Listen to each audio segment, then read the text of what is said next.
Едночасовната блокада на Сојузот на синдикати пред влада ги принуди премиерот и дел од министрите да пропешачат пред денешната владина седница.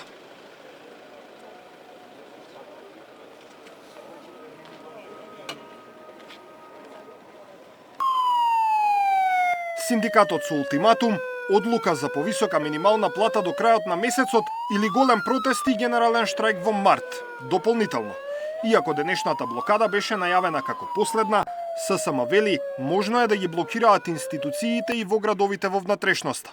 Во наредниот период не исклучуваме ваквите таргетирани протести со 21 човек на улица, за да не ги заокружуваат, за да не ги оцрнуваат луѓето и за да не им се закануваат, да продолжат и по градовите, по потреба. Таргетирани градови каде што ќе предизвикаме функционерите и таму да не можат да се движат или да доаѓаат пешки на работа онака како што доаѓаат денеска, како што доаѓаа пред некој ден, како што доаѓаа и пред една недела.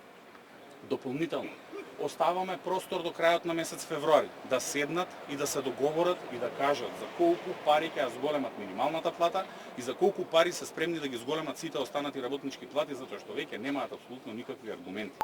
Од владата уверуваат дека континуирано градат инклузивен диалог со сите засегнати страни. Протестите се демократско право, но воедно подсетуваме дека владата за прв пат води конструктивен социјален диалог во рамки на економско-социјалниот совет, каде што сите прашања се дискутираат јавно и транспарентно, во интерес на сите засегнати страни, со цел обезбедување на подобар животен стандард. Економско-социјалниот совет има ефикасна динамика на работа која подразбира средби со сите членови најмалку еднаш во месецот. Сепак, во преговорите, синдикати, дел од приклучените во иницијативата, треба да делуваат независно и во вистински интерес на работниците наместо политички, велат од владата. Од владеачката ВМРО-ДПМН велат дека го поддржувале ССМ кога беа во опозиција, а откако се на власт донеле неколку решенија за раст на платите.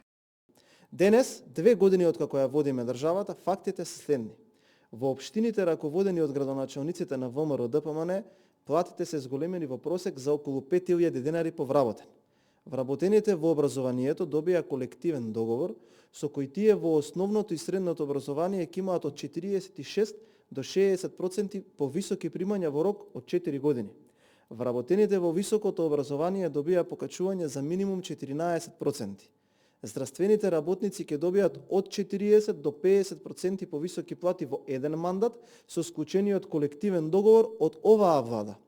Денешната блокада на владата беше трета во 2 недели. Предходно работниците ги блокираа Собранието и Стопанската комора во обид да дојдат до договор за минимална плата од 600 евра и линеарно покачување на платите за 100 евра. Владата се иззема од трипартитниот диалог и остави на работниците и работодавачите сами да се договорат за евентуално зголемување на минималната плата. Даниел Василев, Сител телевизија.